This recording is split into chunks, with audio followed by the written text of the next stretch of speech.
Welcome back to the channel. My name is Lisa Elvin Stoltari, and I am a genealogist and a passionate traveler. Over the last year or so, I have been focusing on les filles du roi.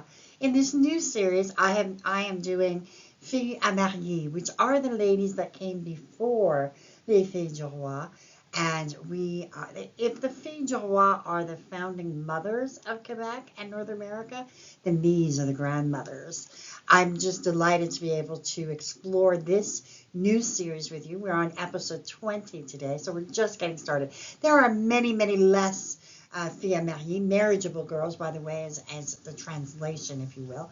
And so there are many, many less. There's about 260, whereas the filles du roi, there's over 700. So, but we still are going to explore each and every one of these amazing biographies. So before we get started, let me show you ways you can support the channel. The first three keep you in the know: subscribe, like, and notify.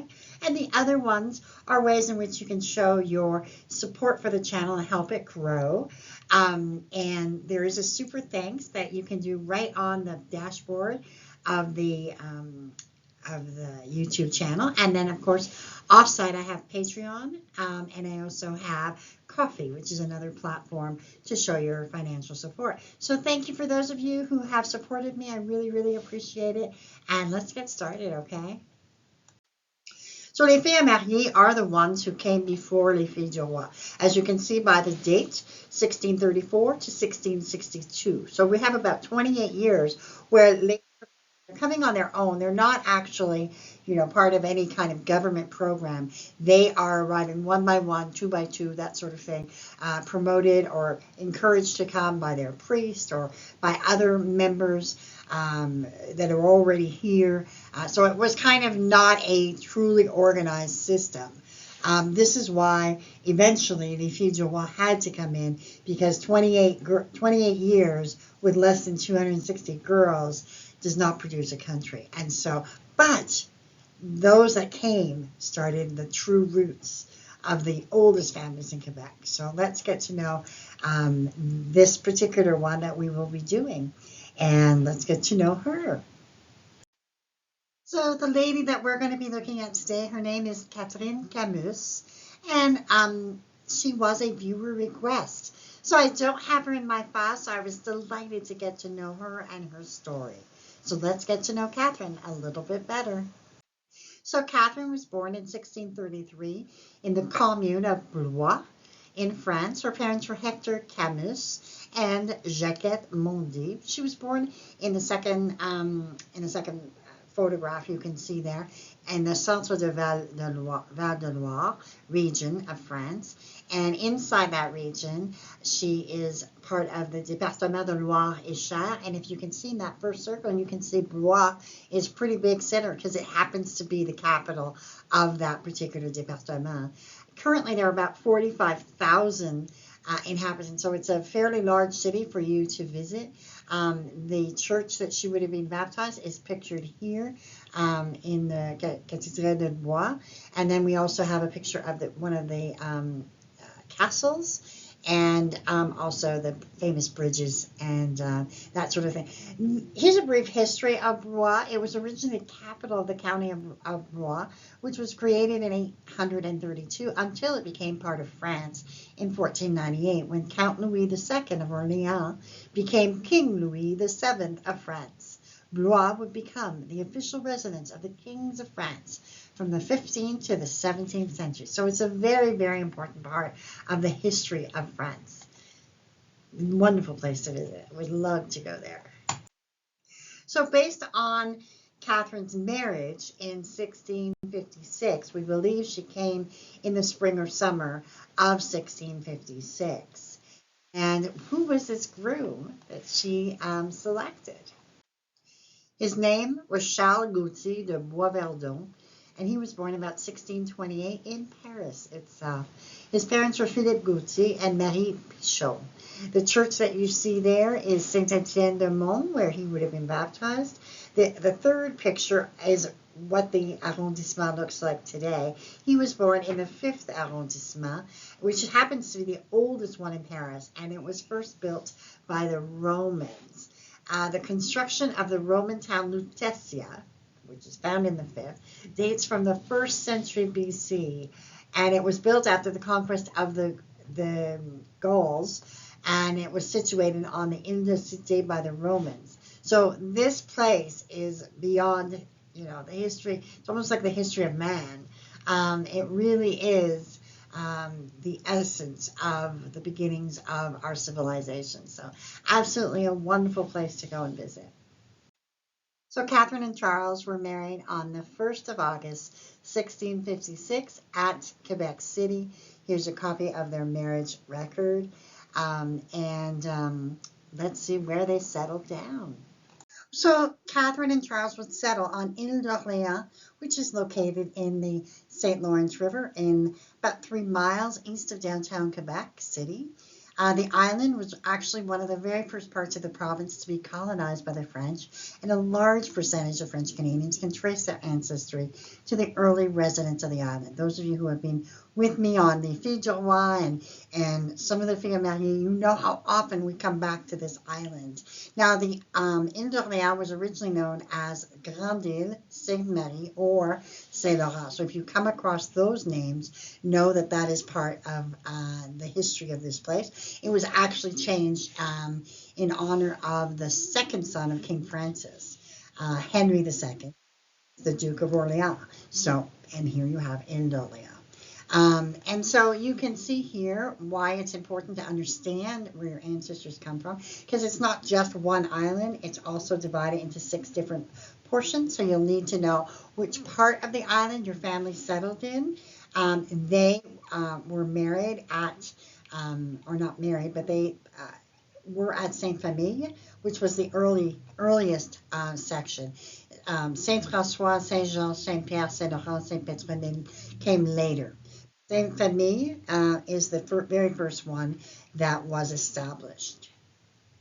They were found in the 1666 census, and what's really interesting is not only their children, but also that they have a domestic. So they are wealthy enough to have somebody, a servant or a housekeeper or somebody to help them. So I find that interesting. Now, Charles himself was known as a bourgeois, which meant that he was a merchant, and he was able to, buy and sell land. So he did very well for himself. So the 1667 census finds the family at Sillery. So they've gone off the island and now living here. And we find Charles and Catherine. We have their children, Anne, Catherine, Marie, Geneviève, Claire, René Fourreux, domestique. So they also have the next year a domestic living with them. And so obviously he is helping out with the family.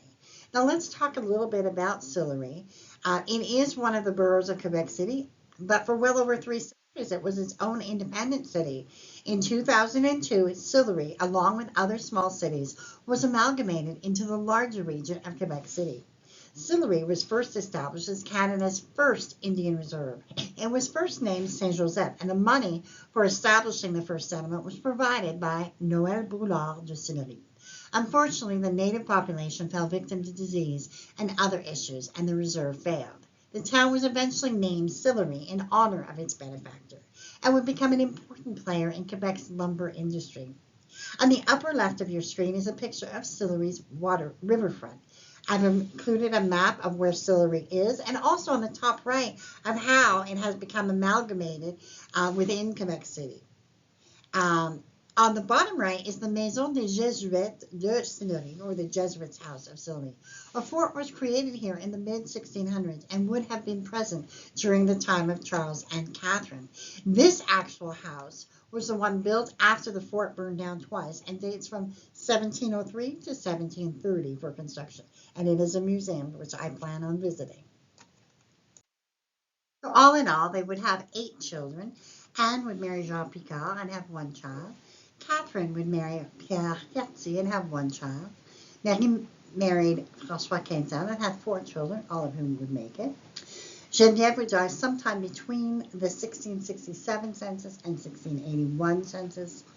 Claire married Christophe Février and would have 8 children, 4 of whom would make it. She then married Jean Aubertin and had 4 children, all of whom made it. Renée married Nicolas Saumot, but did not have any children before her early death at 21. Marie-Madeleine married Jean Chapeau and had 4 children, all of whom made it. Louis Bertrand married twice, but does not seem to have had any children.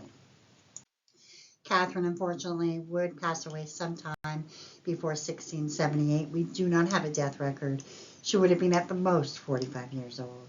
We do not have any kind of other information on her. We assume that she died at Sillery. She and Charles would have been married at best 22 years.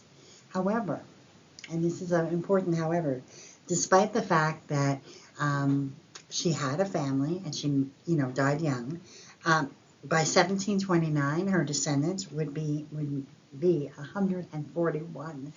So that's kind of amazing because you saw that not all the children had huge amounts of families, but their children obviously got busy. So that's an important part of the story as well. So Charles would carry on by himself at the age of 59. He still had Magdalene, who was 12, and Bernard, 10. He had 1 gun and 12 arpents valeurs, about 10 acres of land, and they were at a place called Godardville, which is found as kind of a division of Ancienne Lorette. Ancienne Lorette goes back to 1674 when the Jesuit Pierre Chameau built a chapel on this site for the Hurons who had been forced to flee their homeland, Ontario, by the Iroquois. The original church for l'Ancienne Lorette, Notre-Dame de l'Annonciation, was set up as a mission in 1698. So this is later than our time period. And the old village center along Rue Notre-Dame is very, very rich in heritage and parks. And it is actually, just so you know, l'Ancienne Lorette City Center also contains the Théâtre de la Chênière, the oldest and best known Quebec summer theater. So this is the kind of region that Charles and his family ended up after the death of their wife and mother. So Charles, unlike many, many men of his era, did not remarry and stayed a widow until his own death at 75 on February 9, 1703. He is buried at Sainte-Foy. And here are my favorite resources so far when I'm researching Les Filles à Marier. We have Quebec Genealogical E-Society. We have Généalogie Québec. We also have the French-Canadian genealogist. Love her work. We have Sandra Goodwin's Maple Stars and Stripes. We have Généalogie du Québec de Marie Française, Nos Origines, it's called. WikiTree, can't forget WikiTree. And these 4 in the corner are genealogical societies. So we have the Quebec Family History, we have the French-Canadian Heritage Society of Michigan, and that was phenomenal, by the way.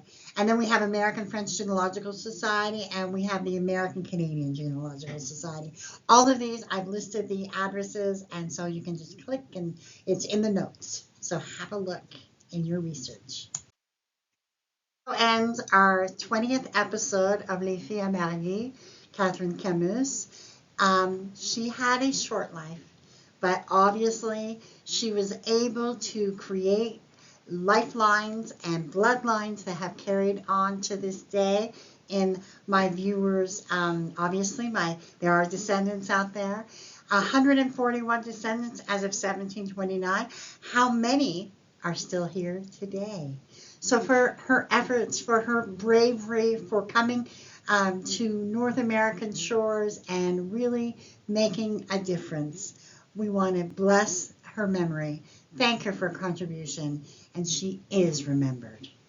Thank you, Catherine. And until I see you on episode 21, au revoir.